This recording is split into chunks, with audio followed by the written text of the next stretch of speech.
Seguramente alguna vez has leído o trabajado con la Constitución Nacional, pero ¿te preguntaste quién la redactó? ¿Cuándo? ¿Desde qué momento nuestro país tiene su Constitución Nacional? Un país no se organiza de un día para otro. Desde que se formó nuestro primer gobierno patrio, el 25 de mayo de 1810, se buscó a través de reuniones, asambleas, congresos e incluso con enfrentamientos armados llegar a la organización nacional.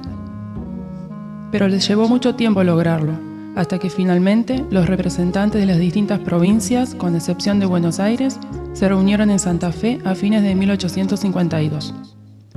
Para elaborar el texto constitucional, los diputados tuvieron en cuenta los reglamentos y estatutos de 1811 y 1815, las constituciones del Río de la Plata de 1819 y 1826, la Constitución de Estados Unidos y el libro de Juan Bautista Alberdi, Bases y puntos de partida para la organización política de la República Argentina. Entre otras cosas, establecía un sistema de gobierno representativo, republicano y federal. Representativo porque los ciudadanos eligen a través del voto las autoridades que los representarán. Republicano porque reconoce la división de poderes, poder legislativo, poder ejecutivo y poder judicial. Federal porque reconoce la existencia de un gobierno central y de gobiernos provinciales. El general Urquiza promulgó la Constitución el 25 de mayo de 1853. De acuerdo con ella, se formó el gobierno de la Confederación. El 9 de julio del mismo año, las provincias juraron respetar la Constitución. Buenos Aires no aceptó esta Constitución porque no estaba dispuesta a perder poder y compartir la riqueza que le brindaba el puerto. Como no los quería compartir, se separó de la Confederación. En conclusión, el dictado de la Constitución fue significativo en la historia nacional. Sentó las bases para organizar definitivamente al país, estableció qué pueden y qué no pueden hacer las personas, delineó cómo, mediante quiénes y de qué manera se organiza el país y reconoció el respeto a las autoridades provinciales.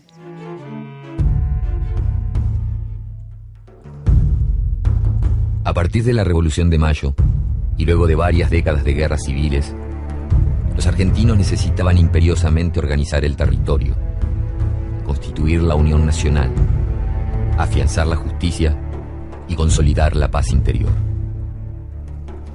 Luego de varios fracasos, el 1 de mayo de 1853, los diputados de varias provincias, reunidos en la ciudad de Santa Fe, sancionaron y juraron la Constitución Nacional. Los santafesinos abrieron sus casas a los congresales, hombres que llegaron de distintas provincias para sancionar la Constitución. ¿Quiénes fueron los hombres que redactaron la Carta Magna? ¿Cómo se inició el largo camino hacia la organización nacional? Para 1850, las antiguas provincias del Río de la Plata estaban organizadas en la llamada Confederación Argentina. Si bien las provincias eran autónomas, habían delegado el manejo del comercio, el ejército y las relaciones exteriores al gobernador de Buenos Aires, Juan Manuel de Rosas. Por ese entonces, Buenos Aires era una provincia en continuo crecimiento económico. Y Rosas era un poderoso estanciero que descreía de las ideas liberales y se oponía a la organización nacional. Mientras Santa Fe sufría la decadencia económica provocada por 40 años de guerras civiles, Entre Ríos incrementaba la producción rural y exportaba sus mercaderías a los países vecinos. Justo José de Urquiza, un rico ganadero, saladerista, comerciante y gobernador de la provincia de Entre Ríos, era el impulsor y generador de esta bonanza. Su crecimiento económico y militar lo llevó a enfrentarse con Rosas, quien intentaba restringir el comercio entrerriano. En 1851, en lo que era ya un ritual, Rosas presentó su renuncia al manejo de las relaciones exteriores de la Confederación Argentina. Urquiza aprovechó la oportunidad y aceptó la renuncia del restaurador a través de un decreto conocido como el pronunciamiento. Al poco tiempo, las noticias del pronunciamiento llegaron a Santa Fe. El gobernador santafesino Pascual Echagüe, un viejo aliado de Rosas, movilizó a sus tropas para combatir al general Urquiza. Mientras Echagüe cruzaba Entre Ríos para el combate, los vecinos de la ciudad, descontentos con el régimen rosista, se sublevaron. Eligieron a Domingo Crespo como nuevo gobernador y reconocieron la autoridad de Urquiza. El general Urquiza, al mando del Ejército Grande, una combinación de tropas provinciales, uruguayas y brasileñas, cruzó el río Paraná, ocupó Rosario y luego avanzó sobre Buenos Aires. Unos 28.000 soldados y 55.000 caballos participaron de la batalla de Monte Caseros, en la que Urquiza puso fin al gobierno de Rosas. El vencedor de Caseros logró reunir a 14 provincias para firmar el Acuerdo de San Nicolás, que estableció la organización de la nación en un sistema representativo, republicano y federal. Ordenó la instalación de un Congreso Constituyente en la ciudad de Santa Fe. Es la historia de un proyecto, de una necesidad, del deseo de dejar las armas y construir un país unificado y federal. El viejo anhelo de organización nacional del brigadier Estanislao López estaba ahora en las mentes y en las manos de este grupo tan diverso de hombres que habían llegado desde todos los lugares del territorio para sancionar la tan esperada Constitución. Buenos Aires, que no quería perder su hegemonía, rechazó el acuerdo y formó un Estado independiente. El jurista Juan Bautista Alberdi escribió en pocas semanas la obra Bases y puntos de partida para la organización política de la República Argentina. Este tratado fue la principal fuente en la que se basaron los convencionales para la redacción del texto constitucional. Avanza la estación. Llegan los calores. En la habitación alta de la alfajorería Merengo, el santiagueño Gorostiaga trabaja sin pausa. Con notable pericia, pule los textos y el proyecto de constitución de Alberdi.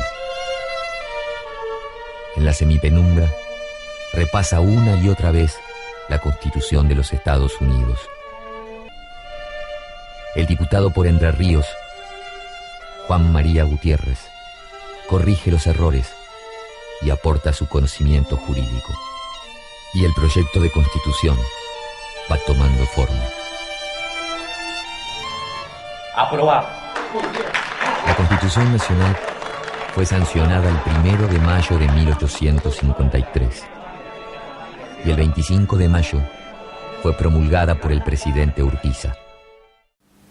Desde la modernidad existen tres elementos que conforman los estados: el territorio, la población y el poder. De la interrelación entre la población y el poder surgen las formas de gobierno, y de la interrelación entre el territorio y el poder, las formas de estado. Existen numerosas formas de estados en el derecho comparado: estados de tipo unitarios, estados confederados, estados federales, estados compuestos, estados de tipo autonómico, como existe en el caso español. ¿Qué es un estado federal? Un estado federal es básicamente un estado que está dividido, que está integrado por diversos entes territoriales subestatales.